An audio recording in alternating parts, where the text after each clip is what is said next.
Ya, malam hari ini adalah malam yang ketiga.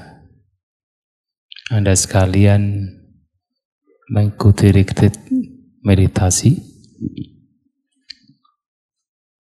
Seperti yang kemarin telah sedikit disinggung, bahwa meditasi yang dipraktikkan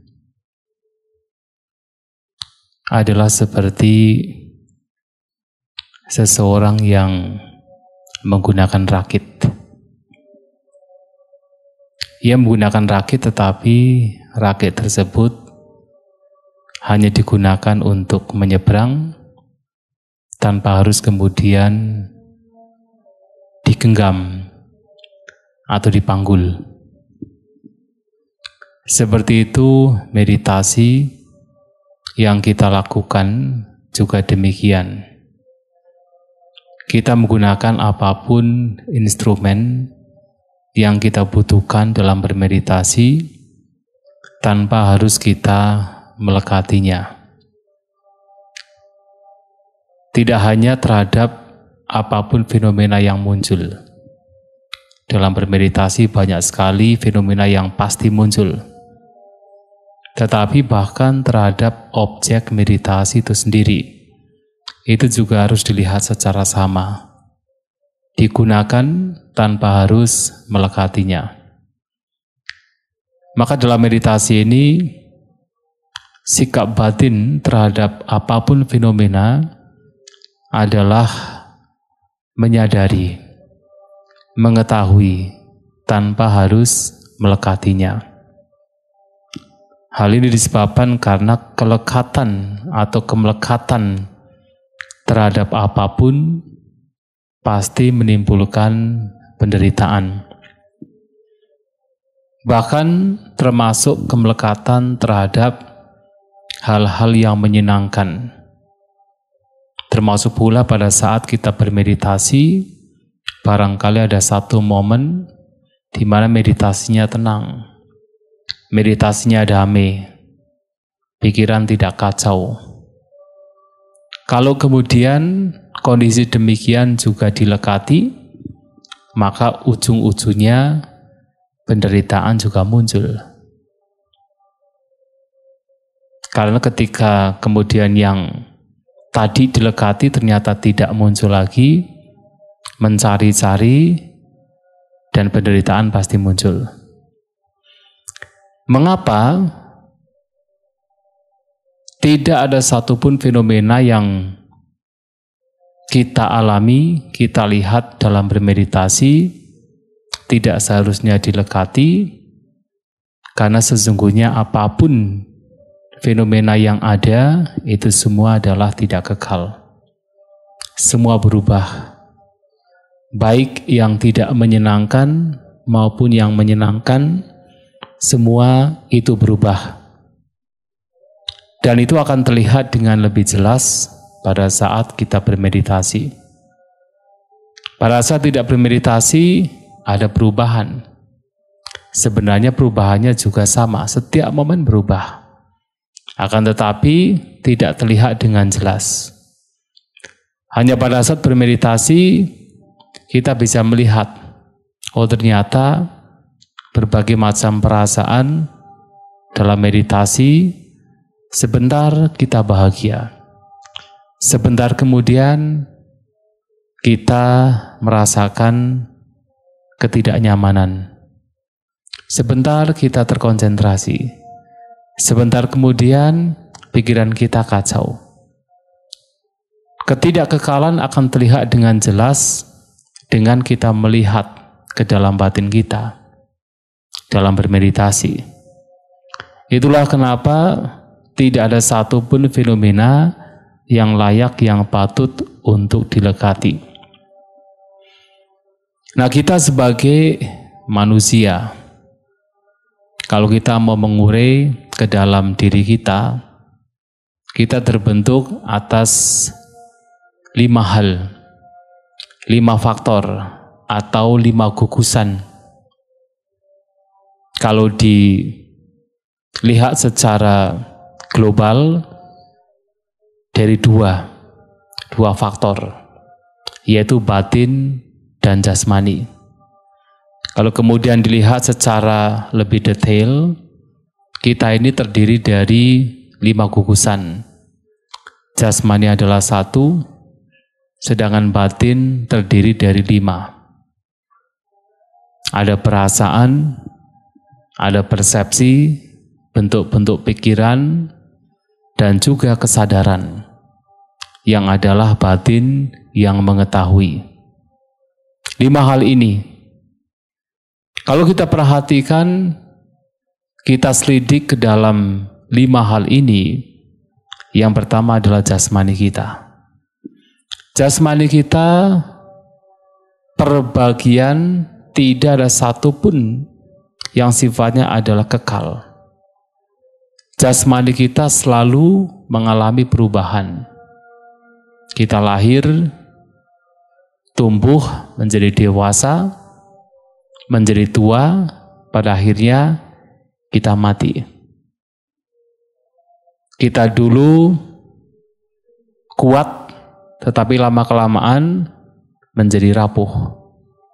Kita dulu sehat, tetapi seiring dengan waktu, dengan usia, berbagai macam penyakit juga muncul. Bahkan setiap momen, setiap bagian tubuh kita ini sesungguhnya terus mengalami perubahan.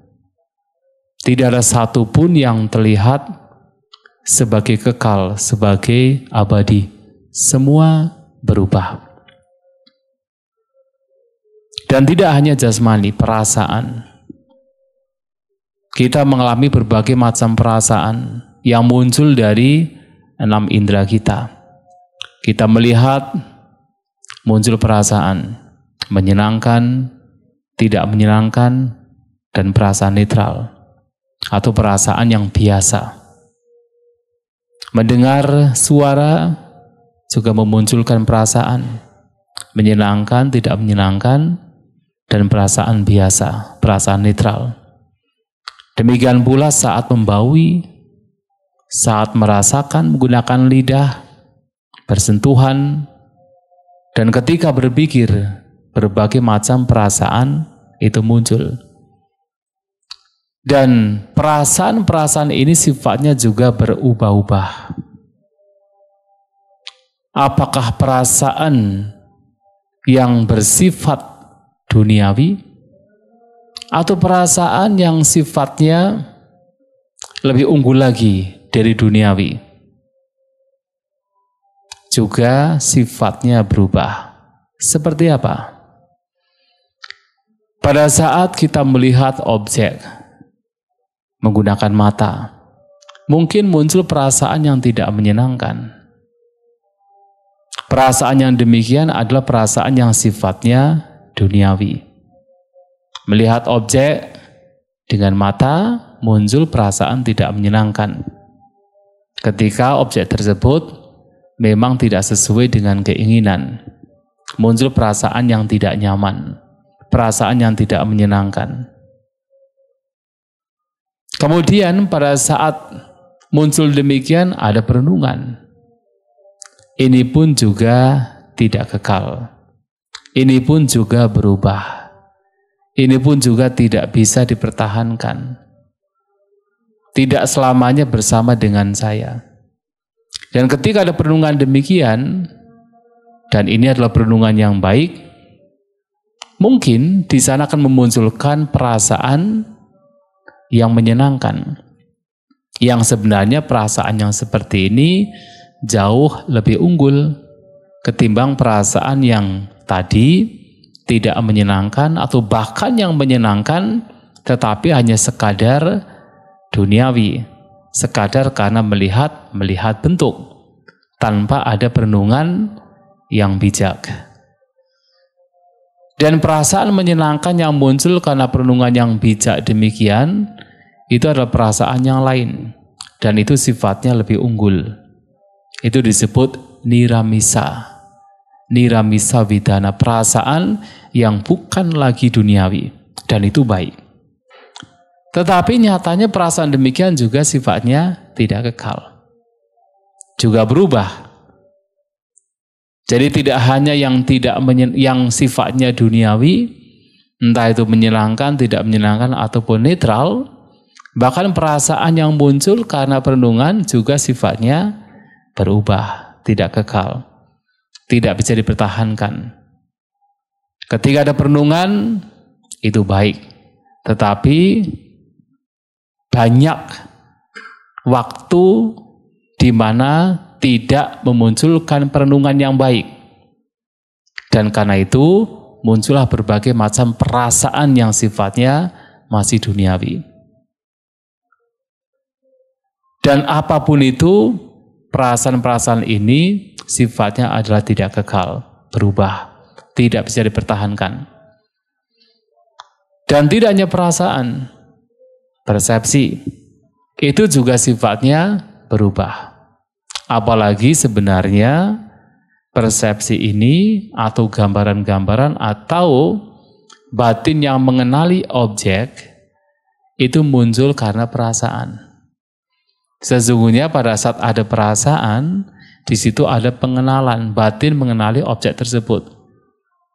Jadi kalau dalam prosesnya, ketika mata melihat bentuk, di sana ada kesadaran mata. Dan ketika mata dan bentuk serta kesadaran mata ada di sana, di situ juga ada kontak, sentuhan. Dan dengan adanya kontak, maka ada perasaan. Jadi begitu ada sentuhan, ada mata, bentuk, ada kesadaran penglihat, kesadaran mata, maka di situ ada kontak. Ketika ada kontak, maka ada perasaan. Perasaan muncul. Senang, tidak senang, perasaan netral. Dan dengan adanya perasaan, itulah yang kemudian dikenali. Maka akan muncul gambaran. Gambaran yang sebenarnya termanifestasi karena ada perasaan. Nah, karena perasaan juga sifatnya tidak kekal, maka persepsi juga tidak kekal. Karena bentuk dan juga mata itu juga tidak kekal, berubah-ubah, beserta kesadaran mata juga berubah-ubah, maka perasaan juga berubah-ubah. Karena perasaan juga berubah, maka persepsi atau batin yang mengenali juga berubah. Tidak tetap.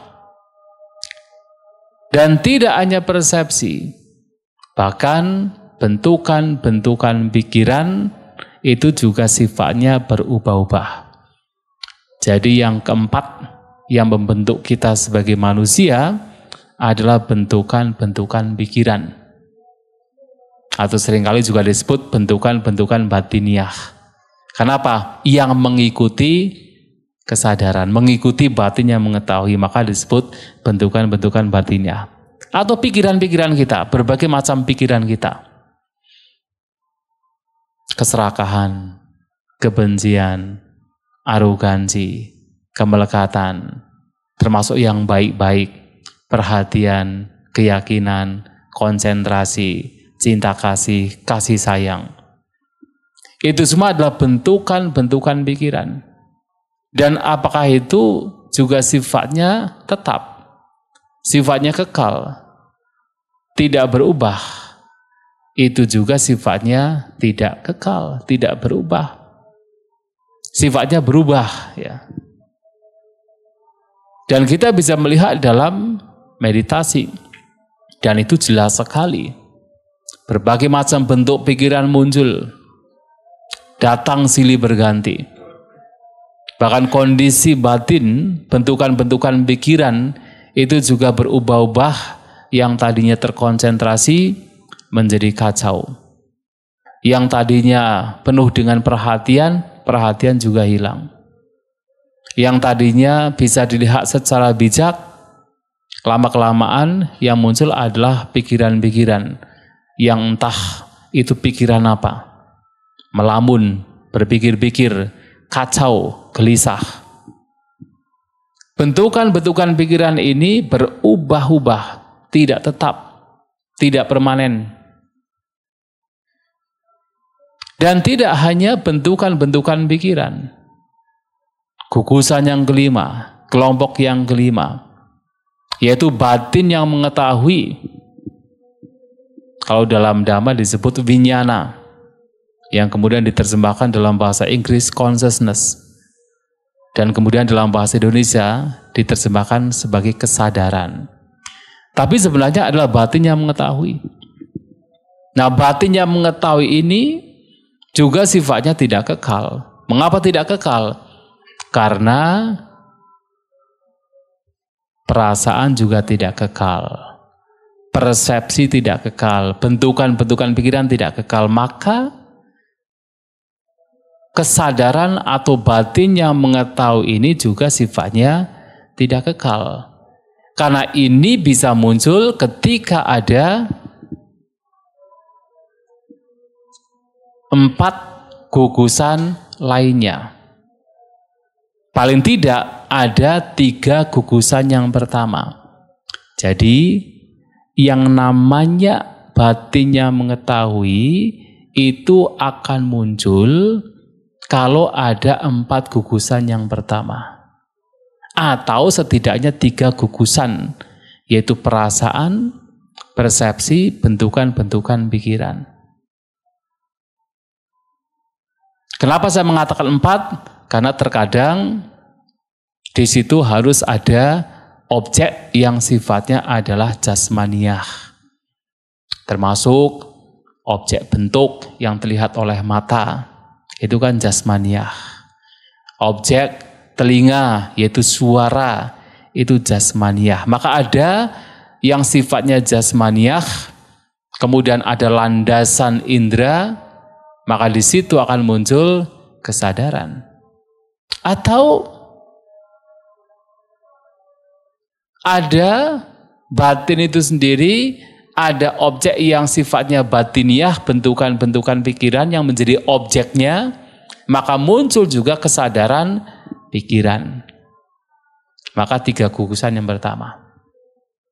Tetapi biasanya ketika adalah 5 indera yang bermain, mata, telinga, hidung, lidah, jasmani, maka di situ juga ada 4 gugusan yang pertama yang kemudian membentuk terjadinya vinyana atau batin yang mengetahui. Dan karena faktor-faktor yang membentuk kesadaran ini juga sifatnya tidak kekal, maka mana mungkin kesadaran itu kekal? Tidak kekal. Ketika mata melihat objek, maka di situ ada kesadaran mata atau kesadaran melihat. Ada batin yang mengetahui berkenaan dengan pengalaman melihat. Namun ketika objeknya sudah berubah, yaitu apa? Bukan objek bentuk lagi, tetapi ada objek suara. Telinga mendengarkan suara. Maka di situ kesadaran juga sudah berubah. Kesadaran yang pertama berkenaan dengan melihat itu sudah lenyap. Akan muncul kesadaran mendengar. Ketika kemudian objeknya berubah lagi, yaitu apa? Bebauan yang bersentuhan dengan hidung. Maka kesadaran mendengar, kesadaran melihat tidak ada. Yang ada adalah kesadaran membaui. Sudah berubah. Bahkan ketika Anda melihat saja, mungkin kesadarannya adalah kesadaran melihat. Tapi kalau objek yang dilihat juga berubah-ubah, sesungguhnya kesadaran melihat pun juga sudah berubah-ubah. Bahkan persepsi bahwa aku yang melihat pun juga sudah berubah-ubah. Aku melihat objek. Itu sudah berubah. Ketika misalnya seseorang melihat objek gunung misalnya. Di sana ada persepsi aku melihat gunung. Tapi ketika kemudian yang dilihat adalah sungai, maka ada aku yang melihat sungai. Apakah itu adalah persepsi aku yang sama? Itu berbeda. merupakan dua hal yang sudah berbeda. Artinya berubah-ubah. Maka tidak ada satupun fenomena dari setiap pengalaman kita dan bahkan fenomena di luar diri kita yang sifatnya adalah kekal. Sifatnya adalah abadi, semua berubah. Dan ketika yang berubah tersebut dilekati, diingini, maka disitulah penderitaan akan muncul. Mengapa terjadi pertengkaran? Mengapa terjadi konflik? Apakah konflik dalam batin kita? Ataukah konflik dengan orang lain? Itu semua terjadi karena kemelekatan. Karena kita melekati dengan sesuatu. Kita melekati dengan ide gagasan kita. Dan ketika ada ide gagasan yang tidak sesuai dengan ide kita, terjadi benturan. Pertengkaran muncul. Konflik muncul. Dan mohon maaf, kenapa terkadang ada konflik yang mengatasnamakan agama? Kan sering kan? Kenapa itu bisa terjadi? Lagi-lagi adalah kemelekatan. Kemelekatan terhadap agama pun juga menjadi sebab penderitaan, sebab pertengkaran, sebab konflik. Melekat dengan agama Buddha juga sama. Harus diingat. Misalnya, yang paling simpel sederhana. Ajaran Sang Buddha itu mengajarkan untuk tidak membunuh. Ya kan, kemarin 2 hari yang lalu sudah bertekad saya melatih diri untuk tidak membunuh. Itu baik. Sebagai rakit untuk menyeberang itu baik. Tapi kalau kemudian hal tersebut tanpa disadari dilekati dan suatu saat melihat pembunuhan terjadi. Ketika kita melekati dengan doktrin ini dan melihat ada pembunuhan yang sedang terjadi, apa dampaknya pada kita? Kita marah, kita benci, kita bertengkar, kita memunculkan konflik, menderita. Itu baru 1 poin, belum lagi poin-poin yang lain. Itulah kenapa perdebatan terjadi. Yang awalnya itu berbicara tentang dhamma. Ya kan sering kan di media sosial dulu, entah sekarang masih zamannya tidak, Facebook. Masih ya? Karena lama saya tidak punya Facebook. Dulu zamannya Facebook lagi ngetren begitu kan. Ya banyak grup, kemudian banyak pula diskusi-diskusi dhamma. Awalnya diskusi dhamma, lama-lama berdebat.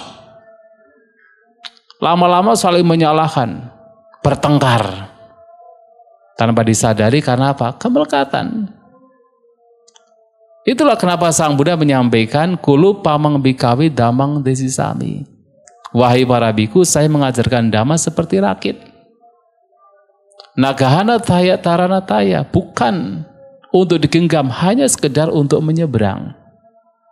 Karena kalau digenggam, dilekati, sebaik apapun doktrin tersebut, ajaran tersebut, ujung-ujungnya adalah konflik, pertengkaran, penderitaan. Dan itu tidak hanya berkenaan dengan antara kita dengan orang lain. Bahkan konflik di dalam batin kita sendiri. Kita memegang sebuah ide dalam batin kita, ternyata kenyataan yang terjadi itu berbeda. Muncullah penderitaan. Kenapa seseorang kemudian menderita karena pengalaman yang telah terjadi? Mungkin trauma terhadap pengalaman-pengalaman tertentu. Itu kenapa bisa terjadi dia menderita demikian? Karena dia tidak mau melepaskan terhadap pengalaman yang lampau. Dianggap sebagai sebuah kebenaran. Dianggap sebagai sesuatu yang kekal, tidak berubah, padahal jelas-jelas sudah lewat. Kita tidak bisa kembali ke masa lampau. Sudah lewat, sudah lenyap. Tetapi kita masih menggenggamnya, kita masih melekatinya, maka penderitaan muncul.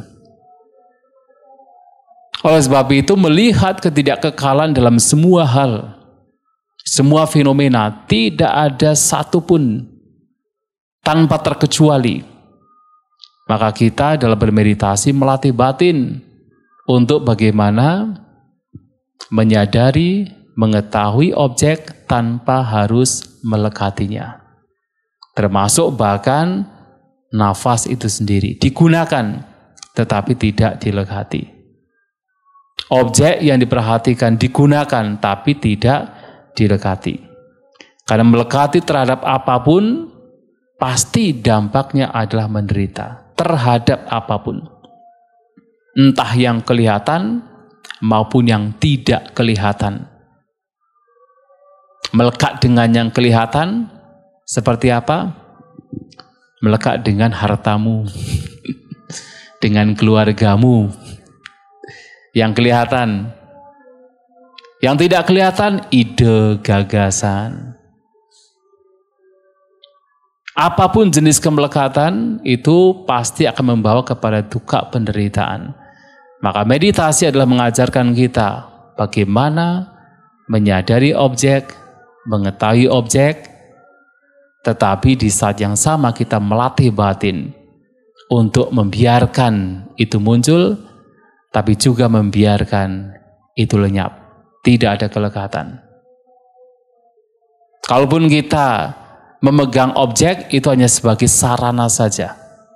Tidak perlu kemudian kita melekatinya. Apakah mungkin? Sangat mungkin.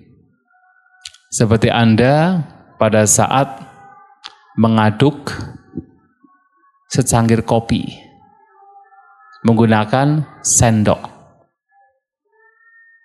Yang dimaksud dengan melekatinya adalah memegang sendok dengan erat-erat. Apa yang terjadi? Airnya berhamburan kan? Tetapi kalau kemudian tidak digunakan sendok tersebut, ya tidak ada adukan. Maka menggunakan sendok dengan proporsional. Tidak ada kelekatan di situ, tapi di saat yang sama juga menggunakan. Seperti seseorang yang menggunakan rakit. Dia menggunakan rakit. Tapi tidak harus dipanggul rakitnya. Capek sendiri. Mengaduk secangkir kopi menggunakan sendok. Tetapi tidak kemudian dipegang erat-erat. Capek sendiri. Malahan bukan kita mengaduk. Akan menghambur-hamburkan air. Ada ya? Air dihambur-hamburkan. Apa namanya itu? Hah? Koclak ya. Menumpahkan air kan. Nah, segala sesuatu adalah tidak kekal. Yang tidak kekal ketika dilekati membawa kepada penderitaan. Dan lebih dari itu adalah perenungan yang harus kita renungkan dalam apapun fenomena yang kita alami. Apakah berkenaan dengan materi? Materi adalah jasmaniah. Ataukah berkenaan dengan perasaan, dengan persepsi, bentukan-bentukan pikiran, ataupun dengan kesadaran, atau batin yang mengetahui, kita hendaknya merenungkan bahwa ini sesungguhnya bukan milikku. Kalau itu betul adalah milik yang sejati, maka kita bisa mengatur sesuai dengan keinginan kita. Kita bisa mengatur tubuh kita untuk selalu muda, untuk selalu sehat, untuk selalu hidup. Tapi nyatanya tidak bisa. Siapapun, mau orang yang bijak, ataupun orang yang bodoh, orang yang kaya, orang miskin, siapapun tidak bisa mengatur jasmani untuk selalu sehat, untuk selalu muda, untuk selalu hidup. Tidak bisa. Ya kan semua guru agama ada enggak yang tetap hidup sampai sekarang? Ya kan, Sang Buddha juga sudah mati, sudah meninggal. Bahkan Yesus juga sudah meninggal juga ya. Nabi Muhammad juga sudah meninggal juga. Apalagi kita ya. Tidak ada satupun yang bisa mempertahankan jasmani untuk selalu sehat, selalu muda, dan selalu hidup. Tidak bisa. Lantas di mana yang dikatakan sebagai milik sejati? Tidak ada. Tidak hanya jasmani, perasaan juga sama. Kalau memang perasaan adalah milik, berarti kita bisa mengatur perasaan kita. Yang muncul harus perasaan yang menyenangkan saja. Yang tidak menyenangkan tidak boleh muncul. Tapi nyatanya tidak bisa demikian. Perasaan berubah-ubah. Kita inginnya A, yang muncul B. Kan begitu. Terus berubah. Dan persepsi juga sama. Gambaran-gambaran batin yang muncul juga sama. Kalau mau kan, kalau bisa ya yang muncul yang baik-baik saja. Ingatan-ingatan yang baik-baik saja. Gambaran-gambaran batin tentang masa lampau yang baik-baik saja. Tapi ternyata yang buruk-buruk juga muncul juga. Tidak bisa kemudian sesuai dengan keinginan kita. Lantas di mana dikatakan sebagai milik yang sejati? Dan bentukan-bentukan pikiran juga sama. Kalau memang itu adalah milik, kita bisa mengatur sesuai dengan keinginan kita. Kalau bisa begitu meditasi, langsung terkonsentrasi. Langsung pikirannya damai. Tapi ternyata tidak juga. Begitu meditasi, langsung pikirannya sudah entah kemana. Mengembara. Kacau. Tidak bisa dikendalikan. Apalagi kesadaran. Batin yang mengetahui juga sama.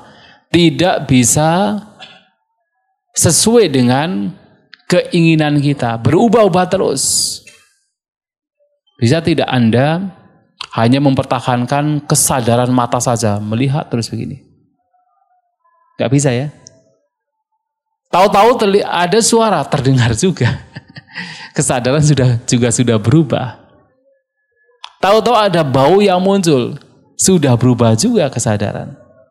Walaupun kita mempertahankan satu kesadaran, tetapi tidak bisa sesuai dengan keinginan kita. Berubah-ubah. Lantas mana yang dikatakan sebagai milik sejati?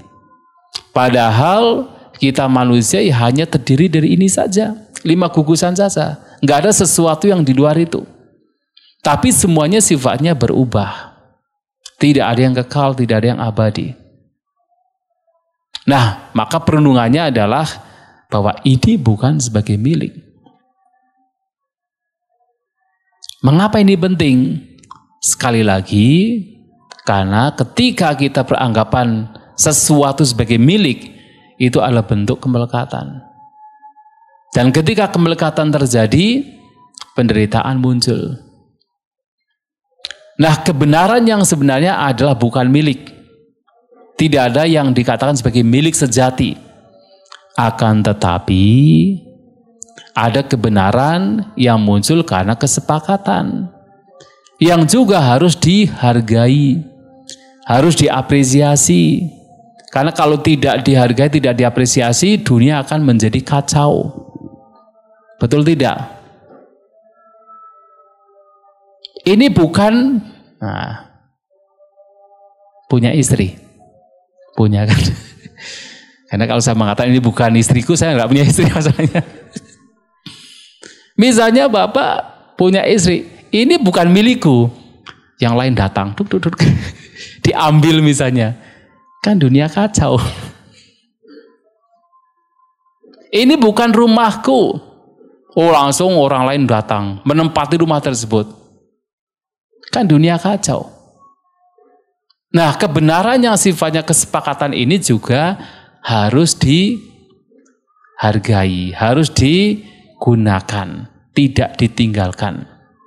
Akan tetapi ada kebenaran yang muncul karena kebijaksanaan yang itu harus kita miliki juga, bahwasanya apapun fenomena sesungguhnya bukanlah sebagai milik. Karena apa? Tidak ada satupun fenomena yang bisa kita pertahankan sesuai dengan keinginan kita. Dan ini adalah kebenaran yang sifatnya hakiki, yang sejati. Tetapi kebenaran yang muncul karena kesepakatan juga harus digunakan supaya dunia tidak kacau. Nanti kalau misalnya tidak digunakan, ada orang yang berhutang, hutang uang sekian banyak, ketika ditagih, loh kan katanya bukan milik.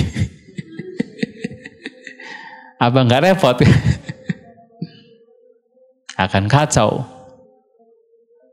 Tetapi dalam praktik meditasi ini harus diingat, harus dimunculkan dalam batin bahwasanya apapun yang kita alami itu sebenarnya bukan milik. Nah, kalau kita sudah mengokohkan batin demikian, perenungan demikian dan diketahui, maka batin kita akan cenderung untuk tidak melekat. Karena kita tahu bahwa kemelekatan terhadap apapun yang sifatnya berubah, yang sesungguhnya bukan sebagai milik, adalah penderitaan. Maka dalam bermeditasi, kita hanya sekadar melihat segala sesuatu sebagaimana adanya, sebagai itu muncul dan itu lenyap. Ketika muncul, tidak kemudian menggenggam. Ketika lenyap, ya juga dibiarkan. Dan tidak hanya kita merenungkan bahwa ini bukan sebagai milik. Bahkan pada akhirnya, ketika melihat segala sesuatu sifatnya tidak kekal, dan juga melihat bahwa segala sesuatu muncul karena sebab-sebab, tadi saya menyampaikan, oh ternyata perasaan muncul karena berbagai macam sebab. Sebabnya apa? Ada kontak. Dan kontak juga muncul karena sebab-sebab yang lain. Ada objek, ada indera, dan ada kesadaran. Maka muncul kontak. Kemudian muncul perasaan. Dan kemudian memunculkan persepsi. Maka persepsi muncul juga karena berbagai macam sebab. Berbagai macam bentuk pikiran juga muncul karena berbagai macam sebab. Dan karena segala sesuatu sifatnya adalah berubah dan muncul karena berbagai macam sebab, maka sesungguhnya aku yang sejati juga tidak ada. Maka perenungan harus dimunculkan bahwa ini pun juga bukan sebagai aku. Tetapi memang batin kita itu sudah sekian lama berkembang, punya kebiasaan, punya habit untuk melihat bahwa ada aku. Entah aku berkenaan dengan jasmani, atau aku berkenaan dengan perasaan, atau dengan persepsi, atau dengan bentukan-bentukan pikiran, dan aku berkenaan dengan batin yang mengetahui. Paham tidak? Atau belum? Paham ya? Berkenaan dengan jasmani, wah ini yang paling kasar. Ketika Anda melihat saya, Anda melihat ada entitas tertentu tidak? Ada ya? Seperti halnya saya melihat Anda sekalian ada aku yang banyak seperti ini. Padahal jasmani kan? Yang dilihat adalah jasmani. Jasmani adalah apa? 4 unsur. Jasmani terdiri dari berbagai macam bagian yang sifatnya berubah-ubah.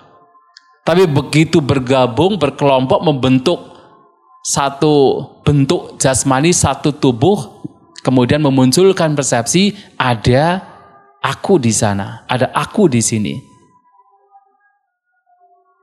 Dan ketika kemudian ada aku yang lain merugikan aku di sini, mungkin memukul, menjewer, muncullah rasa marah. Seakan-akan ada aku yang sekarang sedang dirugikan.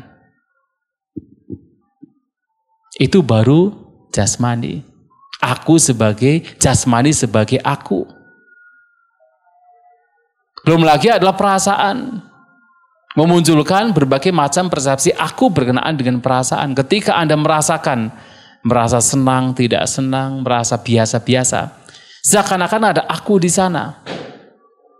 Padahal kalau dilihat, tidak ada satupun fenomena yang di sana sifatnya kekal, berubah-ubah. Perasaan juga muncul karena berbagai macam sebab. Tetapi ketika itu muncul, memunculkan persepsi bahwa ada aku berkenaan dengan perasaan. Demikian pula berkenaan dengan persepsi, bentukan-bentukan pikiran, kesadaran juga sama. Memunculkan aku, dan aku. Banyak sekali aku. Ketika Anda bersama dengan orang tua, sedang bercakap-cakap, sedang bergurau, sedang bersama orang tua, di sana muncul persepsi aku. Aku seperti apa? Aku sebagai anak. Tapi kemudian ketika Anda bersama dengan anak, aku sebagai anak sudah lenyap. Berubah menjadi apa? Aku sebagai orang tua. Kemudian ketika Anda bersama dengan teman, aku sebagai anak, sebagai orang tua sudah lenyap. Ada ego, ada aku, bahwa aku adalah sebagai teman. Kan begitu. Terus mengalami perubahan. Sesuai dengan objeknya. Yang berubah-ubah, bahkan persepsi aku juga bisa berubah-ubah. Dan itu semua sesungguhnya adalah ciptaan pikiran kita. Kita menciptakan bahwa ada aku.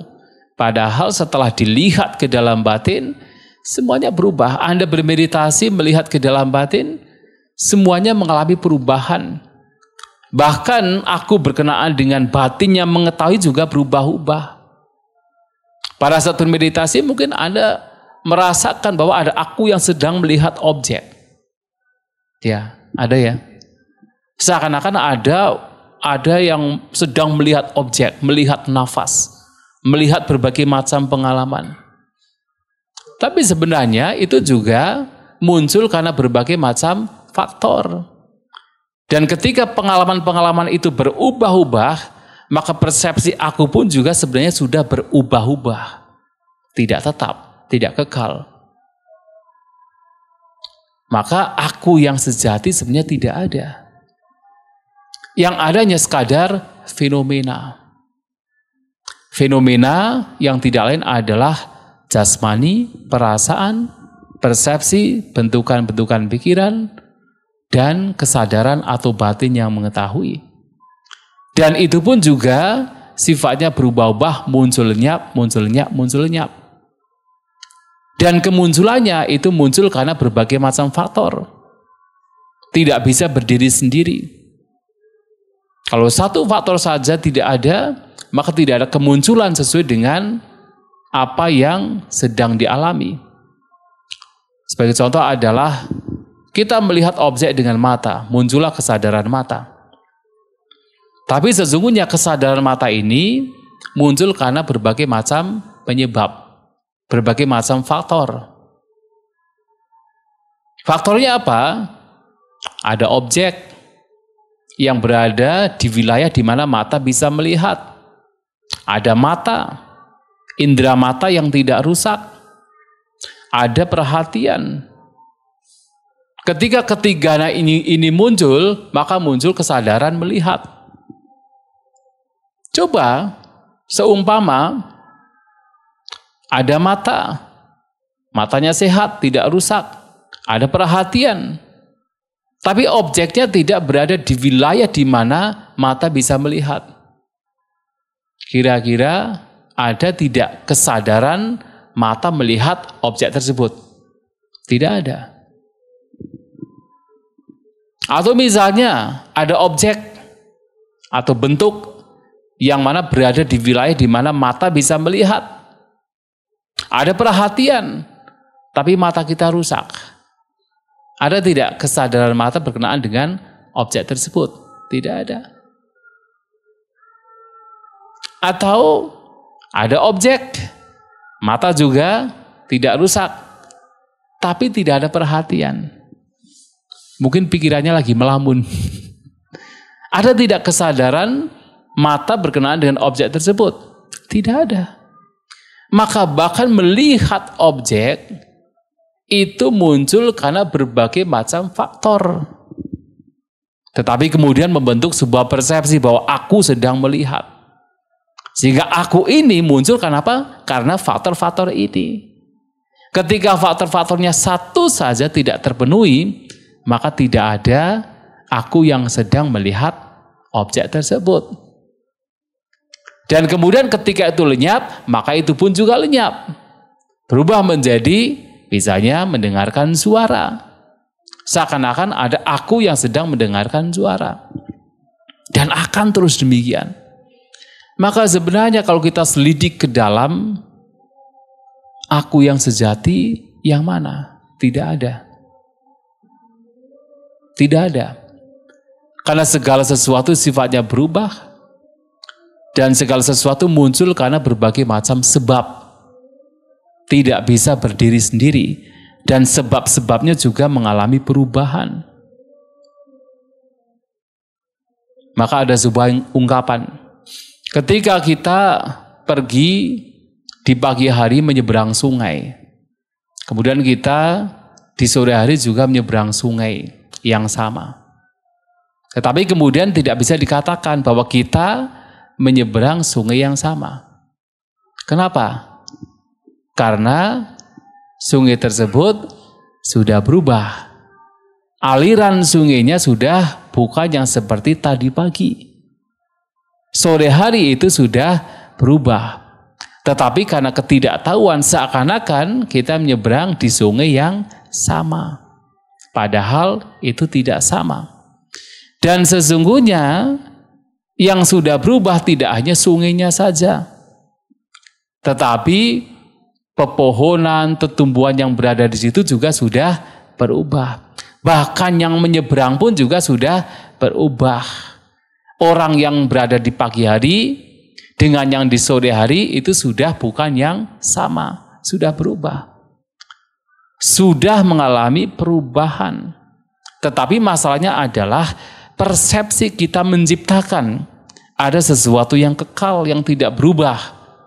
Muncullah persepsi aku. Dan itu adalah ciptaan pikiran kita. Dan itu yang menyebabkan berbagai macam konflik pertengkaran. Betul tidak? Contohnya, ketika Anda misalnya bertemu dengan seseorang 1 tahun yang lalu. Ketika bertemu, orang tersebut memperlakukan Anda dengan tidak baik. Mungkin mencaci maki, menghina Anda dan sebagainya. Kemudian muncullah persepsi, terciptalah sebuah persepsi bahwa orang itu adalah orang yang tidak baik. Orang itu adalah orang yang jahat. Dan setiap kali berpikir tentang orang tersebut, muncul persepsi bahwa dia jahat, dia tidak baik. Ketika kemudian berbicara tentang orang tersebut, langsung muncul pemikiran, dia jahat, dia tidak baik. Ketika mendengar dari orang lain, nama orang tersebut, langsung muncul pemikiran, dia jahat, dia tidak baik. Seakan-akan ada aku yang kekal, ada diri yang kekal.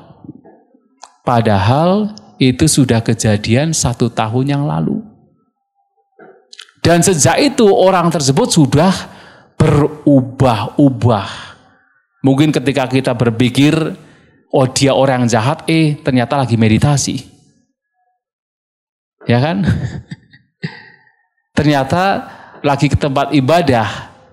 sedang melakukan kebaikan. Padahal persepsi kita menciptakan orang itu orang yang jahat. Padahal orang tersebut sudah berubah sejak saat itu. Sekarang sudah bukan yang lampau. Tetapi batin kita mudah sekali menciptakan sebuah persepsi, sebuah anggapan, kecenderungan bahwa ada entitas, ada aku, ada diri yang kekal. Dan itulah yang menyebabkan berbagai macam penderitaan. Dan mohon maaf, ketika misalnya Anda punya suami atau punya istri, kan tanpa disadari muncul sebuah persepsi yang seakan-akan istri Anda itu ya kekal, setia terus gitu kan. Atau sebaliknya demikian kan, oh suami Anda itu orang yang baik terus, tidak pernah marah gitu kan. Tercipta pemikiran, persepsi demikian. Maka begitu, ternyata suatu kali suami Anda marah-marah. Apa yang terjadi? Muncullah penderitaan. Karena apa? Berbenturan dengan persepsi yang dia pegang. Bahwa suami saya itu adalah orang yang baik, tidak pernah marah. Oh, bahwa istri saya itu orang yang setia, ternyata ketahuan misalnya selingkuh misalnya begitu kan. Muncul kemarahan. Kenapa? Karena ada persepsi bahwa dia itu kekal. Dia itu tidak berubah. Dan itulah yang menciptakan berbagai macam konflik penderitaan. Tetapi ketika melihat ternyata semua fenomena sifatnya berubah, tidak kekal, hanya muncul dan kemudian lenyap, maka batin kemudian tidak melekati. Dan itulah yang sesungguhnya harus dipraktikkan dalam meditasi. Mengapa kita melihat objek tanpa melekatinya? Kita menggunakan objek tanpa harus melekatinya, karena kita tahu bahwa apapun pengalaman, apapun objek, semuanya sifatnya tidak kekal. Sifatnya berubah. Yang tidak kekal ketika kemudian dilekati menimbulkan penderitaan. Dan tidak hanya demikian, karena semuanya sifatnya tidak kekal, berubah-ubah, dan semuanya muncul karena sebab-sebab tidak bisa berdiri sendiri, maka sesungguhnya tidak ada yang namanya diri yang sejati, aku yang sejati. Semua adalah tercipta karena pikiran kita. Karena persepsi kita. Akan tetapi sekali lagi ada dua kebenaran. Kebenaran yang hakiki memang bahwa tidak ada aku, tidak ada diri. Tetapi kebenaran kesepakatan ada aku, ada diri. Dan itu harus digunakan juga. Terkadang saya heran juga. Mungkin ini barangkali karena paham dengan konsep tanpa aku, sehingga ada beberapa orang yang tidak akan menggunakan istilah aku atau saya. Oh, Santacito, misalkan Santacito ya. Misalnya, Bante mau apa? Mau minum apa? Teh atau kopi? Santacito ingin teh saja. Padahal simpel saja kan. Oh, saya mau teh saja itu kan. Kata saya masih digunakan. Kata engkau, mereka masih digunakan. Kata aku masih digunakan. Kata diri juga masih digunakan. Karena itu adalah kesepakatan. Dan tidak mungkin juga kan, ketika misalnya kita mau makan atau saya mau makan, Bante mau kemana? Ini 5 gugusan mau makan. Kan tidak mungkin kan, pasti akan menjawab ya saya mau makan gitu kan. Atau tidak perlu juga mengatakan iya Santacito mau makan, tidak perlu juga. Ya udahlah saya mau makan. Itu kesepakatannya memang juga harus kita gunakan. Karena kalau tidak nanti menjadi kacau. Tetapi dalam meditasi kita juga harus memahami bahwasanya memang aku yang sesungguhnya itu adalah ciptaan pikiran kita. Yang ada hanyalah sekadar 5 gugusan ini yang sifatnya muncul dan lenyap. Dan ini akan membantu kita dalam bermeditasi, kita menggunakan objek, kita mengalami berbagai macam objek tanpa harus melekatinya. Maka sebenarnya ini paling nyaman. Karena kalaupun Anda kemudian meditasi kok pikirannya kacau, yang menjadi menderita kan karena melekati dengan harus damai. Tapi kalau kemudian diterima sebagai sekadar fenomena, pada akhirnya juga lepas juga. Apa sih yang mesti kita kejar? Apa sih yang mesti kita harapkan kalau toh semuanya adalah tidak kekal? Yang kita butuhkan adalah kita mengetahui, kita menyadari. Nah, itu yang harus kita lakukan. Ya, saya kira untuk malam ini pemaparan sampai di sini.